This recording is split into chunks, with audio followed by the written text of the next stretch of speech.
Have you fallen down the cottage industry rabbit hole yet? Well, if not, buckle up, Alice, and click on over to the description in the show notes and sign up. Then you can get ready for the most fun induction into the cult of all things yarn and fiber. This will include, but not limited to, free yarn, free ebooks, patterns, coupons, and much more. You don't want to miss out.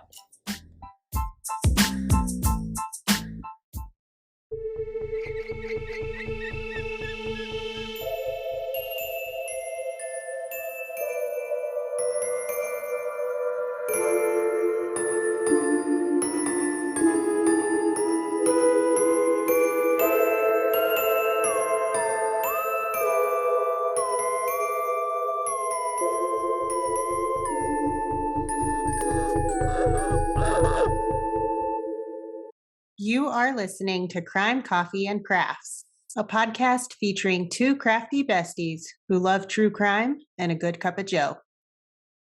Hey, amateur sleuths. I'm Kristen. And I'm Heidi. Welcome back Woo-hoo. to Crime, Coffee, and Crafts. Yay! Coming at you hard and fast. Yay! Woo! We should do a laugh track, a clapping. Okay. Like all the other podcasts that I follow now have those soundboards, and I'm like, I want one of those. Yeah. Except that although we make some pretty good sounds ourselves. In one of them, it's really funny because one of the hosts keeps accidentally like kicking one with her foot. And it's really funny. Yeah. But it's really extra funny when it's like wah wah wah. All right. Let the laughter stop, because here's a terrifying tale. In true Heidi fashion, I've brought you a really fucked up case. But before we get to that, let's get to our coffee of the week. Also, I have to point out the fact that y'all, we've been podcasting for a fucking year. Yes. We did it.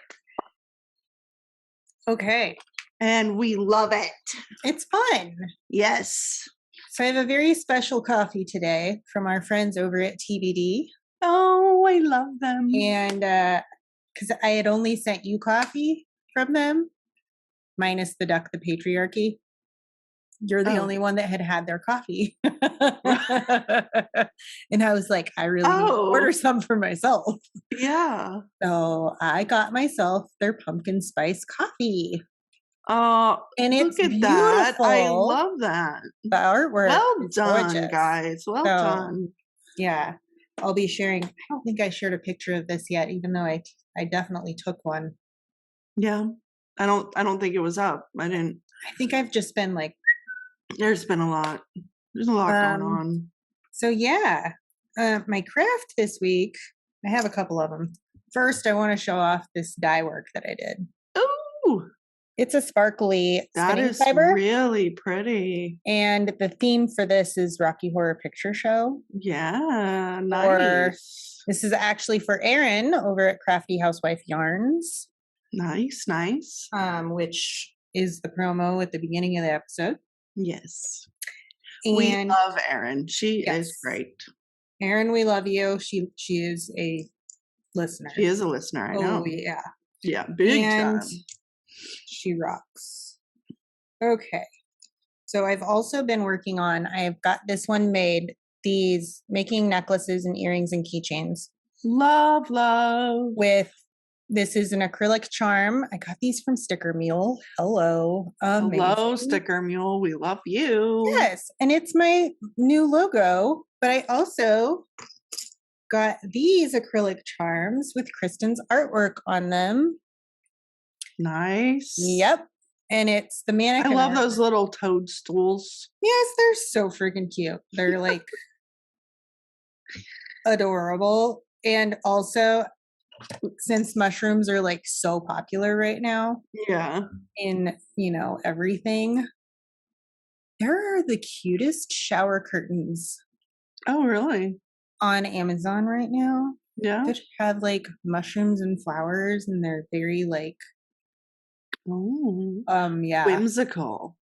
I think I might need one, even Yeah. though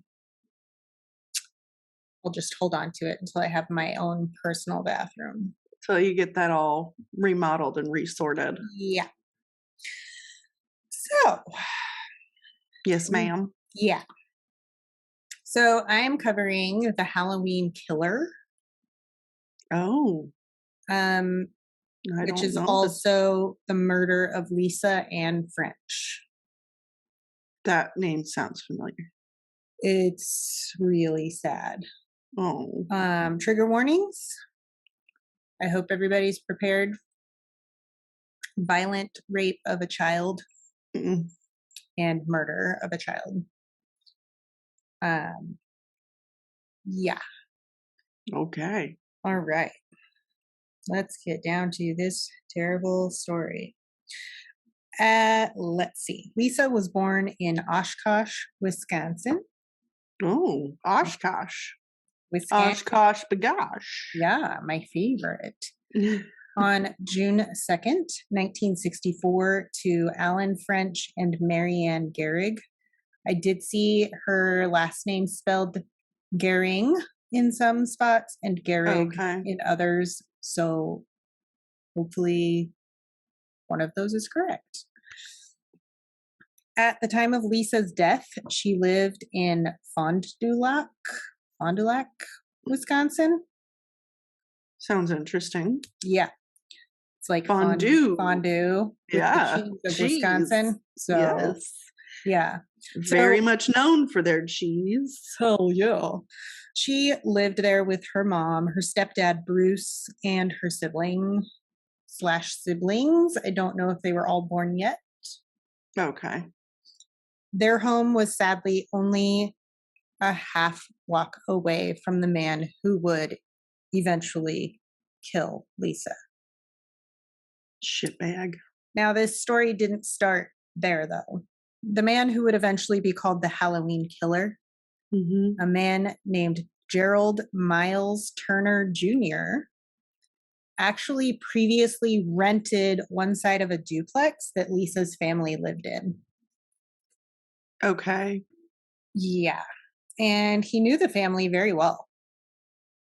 Lisa actually spent a lot of time with Turner, his girlfriend Arlene, and their infant daughter. So they were neighbors and Yeah. friendly. Yep. Lisa would go hang out and push their baby in their stroller. Okay. Mm-hmm. On Halloween 1973, 9-year-old Lisa prepared to go trick-or-treating. She had wanted to be a butterfly, but the weather was a bit chilly, so her mom dressed her up as a hobo. So cute. Like, so cute. So Yeah. she was rocking a black felt hat, jeans with blue tape on them, and a green parka. And her mom Aw. even drew little fake freckles on her cheeks. Hmm. Yeah, she was freaking adorable. Shortly before 6 p.m., Lisa left to go trick-or-treating. Now, back in those days, this was totally normal, so don't freak out, people. Yeah. Her friend, who was supposed to walk with her to this awesome outdoor Halloween block party that the neighbors were putting on down the street. Oh. Yeah, super cool, because back in this time there was a lot of fear of like razor blades and stuff being in the candy, so they were trying to like protect the kids. Yeah. But the friend was grounded. She had gotten in trouble and got grounded. So Lisa just went by herself. Okay. She, of course, trick-or-treated along the way because any smart kid would. Yeah. Like, hello, more candy. I mean, you're not going to want to miss out on the. No. No. Exactly. Lisa stopped at 2 houses for sure. One was a classmate and the other was one of her teachers. She moved right along and stopped at her family friend Gerald Turner's house. Turner's door was wide open. Lisa rang the doorbell, said trick or treat, and walked right in with her bag open. Like they were friends. She knew them. Ready to get some more candy. Mm-hmm. Turner walked up as Lisa was walking in, but Lisa would never leave that house alive. Mm. Okay, so if you don't want to hear the next part, skip forward. You know what's going to happen because it was in the trigger warnings, but Yes. Turner lured Lisa into his bedroom, probably telling her the candy was in there. At least I'm guessing that's how he did it. Turner then attacked little Lisa. He violently raped her, during which she stopped breathing. But shortly after this, his girlfriend came home. So Turner hid Lisa's lifeless body in the bathroom adjacent to the bedroom. Wow. He put on a robe and waited on the couch for his girlfriend to come inside. He told her he was sick, and it was now around 7:15 p.m. Arlene, his girlfriend, had taken their infant daughter to the same Halloween party that Lisa was supposed to be attending. Mm. During the time Arlene was home, she said Turner had gone to the bedroom to lie down several times that evening. And she didn't go to check on him because he kept coming back out. But she was also only home for about an hour. And she had no clue that her lovely little neighbor that used to come hang out all the time was dead in her Wow. bathroom. So she never had to use the bathroom during that time or anything? Nope. Around 8 p.m., Arlene decided to go visit her mom. So Turner took this opportunity to dispose of Lisa and all of her belongings. Mm. Turner put Lisa's body in a trash bag, and he put her clothing in a separate trash bag. He had wiped everything down, the zipper of her jacket, like wiped it all down. Anything he touched. Uh-huh. And he wore socks on his hands while he was moving everything to avoid the fingerprints. Mm-hmm. He loaded the bags into his vehicle and drove them to Taycheedah, Wisconsin. Mm. That's a name. Taycheedah. Anyway. He left her body in a field at a farm located on McCabe Road. Now, by this point, Lisa's mom was extremely worried because Lisa had a 7 p.m. curfew. Oh. And she did not return home. Right. By 10 p.m., there was already a neighborhood search party out looking for her. Yeah. Lisa's body wouldn't be found for days. There were over 5,000 volunteers. People Please. fucking turned out. And I bet he was one of them, wasn't he? Not from what I've read. I have no clue. Now, they had the police, the National Guard, some of Lisa's fellow Girl Scouts, Oh. and 700 block parents, which I had never heard of. Now, from what I read, that's a group of parents who basically are like a safe zone if anybody's ever in trouble. Like if you need help. In Canada, they actually would place signs in their yards so that you would know that they were a block parent. Gotcha. So I'm not sure if that's how it worked in the US, but I think it's a cool idea, unless there's creepy people using it. Yeah, I mean, there's always going to be one. You should have to have a background check to be a block parent, I think. Well, you should have a background check to do anything nowadays. Fuck yeah, you should. Yeah. So you should have one for just having your own child. Yeah, for real. Jeez. So there was a farmer who was returning home around 11:30 a.m. on November 3rd, 1979. This is 4 days later. Basically, yes. He was just riding along on his tractor when he noticed 2 plastic trash bags stashed behind a barbed wire fence near a wooded area. Sadly, what he found was quite possibly the most horrific thing he ever thought could be inside those bags. He found Lisa. Thankful that he found her, though. Yes. Oh. Next part, doozy. Mm. Autopsy, if you need to fast forward, do it. During her autopsy, the pathologist found that Lisa had not only died from asphyxiation, but also circulatory shock from the sexual trauma Mm. that Gerald Turner had forced on her. Right. I It was too cannot, much for her little heart to take. yeah, I cannot even imagine finding out that my fucking baby died that way. Yeah. It's just one thing to lose a child, it's another to lose a child in such a horrific It's way. awful. Yeah. So Lisa's funeral was at the Emmanuel Trinity Lutheran Church on November 6th, 1973. And 2 days after that, the Chamber of Commerce had put up a reward for the capture of Lisa's murderer in the sum of $10,000. Mm. Yeah, that's pretty cool for like, the town is coming together and doing that. I like that. Right. That's, yeah. Sounds like small town-ish. Yeah. Small town America comes together to try and bring justice Right. and help this little girl and the family. And Yeah. I don't think you find that anymore. It's Not very, much. It's pretty rare nowadays because people just don't want to get involved. But like yeah. a child murderer needs to come get his Oh. fucking justice. Yeah. No doubt. Now, I'm not totally sure how Turner became a suspect, but I'm going to bet it was just good old fashioned police work. She was walking a specific direction. They knew that she went to these two houses. His house was probably the next house. Right. So, two neighbors confirmed that she had stopped at their homes. So, Turner was actually a suspect early on, like Okay. pretty immediately. And the Fond du Lac police spent 9 months questioning him over and over again. Why? They just knew. But They 9 knew. months? 9 months questioning him over and over. Jeez. They knew that he Louise. was responsible. They just had to get him. Mm. They even did a polygraph, which came back inconclusive, and he refused to do a second one. Hmm.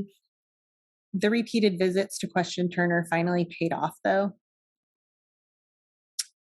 On August 8th, 1974, Turner made a confession.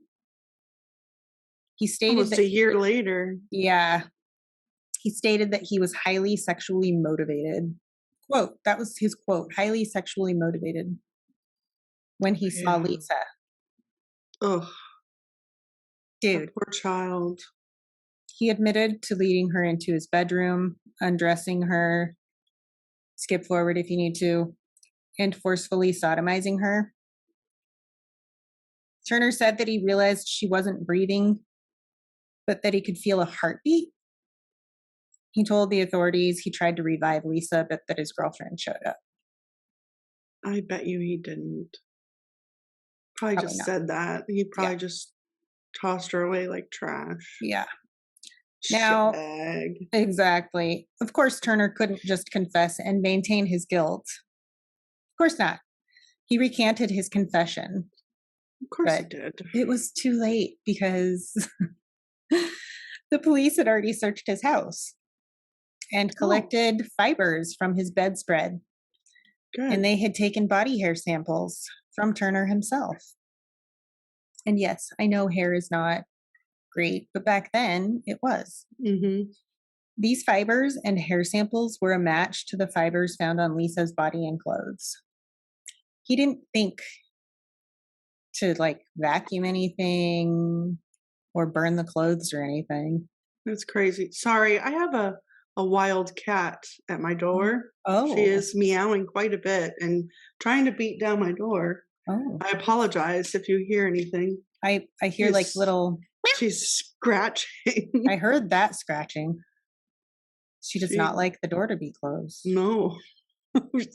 She's usually outside when we're recording, so I apologize, everybody. It's fine. I mean, She loves whatever. me. So they found the fibers and it was a match. So they finally had something. Gerald Turner was arrested on August 9th 1974. Wow. They fucking knew. And on February 4th, 1975, he was finally convicted on the following charges: second-degree murder, enticing a child for immoral purposes and acts of sexual perversion. And he was sentenced to 38 years and 6 months. It's not enough time. It's definitely not enough time.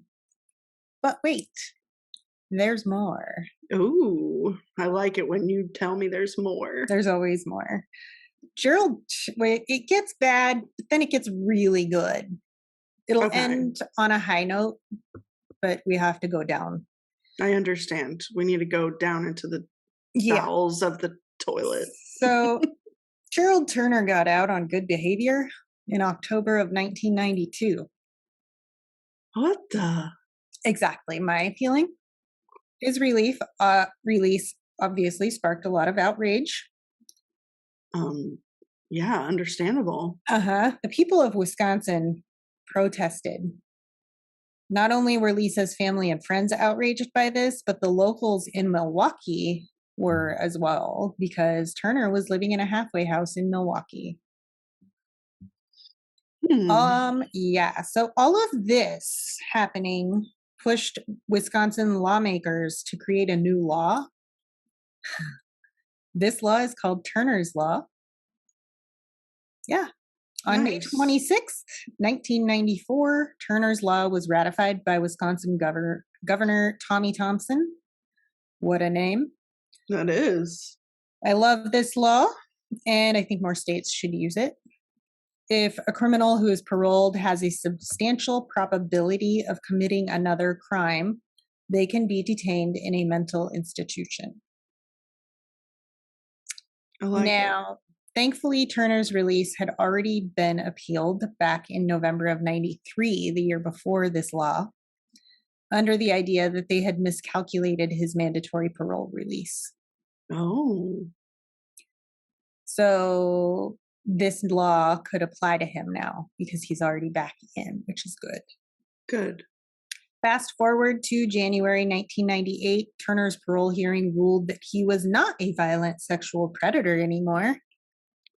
Oh, okay. Uh-huh. Sure. That's because he wasn't given anybody to I know. do bad There's no things little to. baby girls in fucking prison. No. What Ugh. idiots. Yeah. And so he couldn't be held in a mental hospital treatment center under Turner's Law. They released him into a halfway home again. In June that same year, he had an incident where he was waving a butcher knife around at his caseworker. Sure. He's ready for society. Yeah. Just throw him back in there. Yeah. A psychiatrist had even said he was still dangerous. Even with all of that knowledge, a judge denied the attempt to revoke Turner's parole. What the actual fuck? This judge should be removed from his seat. Insane. So let's fast forward again to 2003. Turner was caught in possession of a ton of porn while still on parole and was subsequently sent back to prison for another 15 years. What kind of porn? I don't know. Doesn't say. But he wasn't supposed to have any porn at all. He wasn't allowed to have any material. I was just thinking it was probably child porn, most likely. But another 15 years. So, like, fuck yeah. So now you've probably done all of the math. Gerald Turner was due to be released without any parole or anything in 2018. Naturally, this sent Lisa's mom into mama bear mode, which, fuck yeah, mama. Mm-hmm. Her mom created a petition that gained some serious traction, which we signed, which we didn't really need to, but still we might need to in the future. You never fucking know what's going to happen. Right. So she originally only needed 10,000 signatures. It took only 5 days to get those required signatures. The petition currently has over 34,000 signatures. Nice. And counting. Very good. And yes, I'm going to post it in our socials if anybody wants to sign that. Now, we all know how these processes take forever, of course. Yes. Now, it wasn't until February of 2022, this year, that they finally came to a decision. Was he out and this whole time? They were holding him Okay. in a mental facility Gotcha. during this time. They had moved him from the correctional institution into a Gotcha. hospital. So the judge found probable cause for proceedings to continue in Turner's case. Okay. In a motion filed by Turner's defense, apparently a State Department of Corrections doctor had evaluated Turner and found him to not have any qualifying illnesses and that he wasn't likely to commit further sexually violent offenses. However, that was a Yes. corrections doctor. That was not a psychiatrist, as far as I could find. The Department of Corrections retained a psychologist who claimed otherwise. Good. Fuck yes. This psychologist said Turner suffers from conditions that may affect his emotional or volitional capacity, making him predisposed to engage in sexually violent acts. Okay. Basically saying that he can't control his urges. Right. I mean, clearly. Something could trigger him to do that. The Department of Corrections thought Turner met the Turner's Law criteria, which he should because it was created for him, and requested the Department of Justice to file a petition. Now, top this with Lisa's family fighting to keep Turner locked up. I think it's safe to say he is where he belongs. They did not release him. He is in a secure facility that is operated by the Department of Health Services and the state of Wisconsin's Sexually Violent Persons Program. What? They have that program, and I like that program.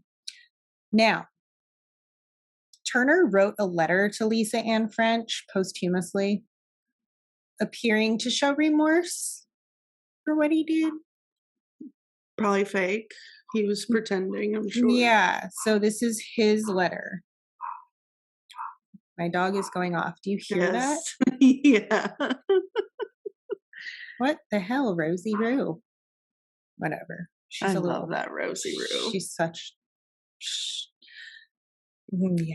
I have a love-hate relationship with this one dog. It's because of that bark. Her bark is I know, it's grating on your nerves. Oh, yeah. Yeah. Okay, quote, I doubt that I could ever fully realize the terror you experienced at my hands. I can still see you standing in the doorway with that felt hat, beaming at having recognized me. Then I see the delight in your eyes turn to fear as I close the door behind you. Oh. Ugh.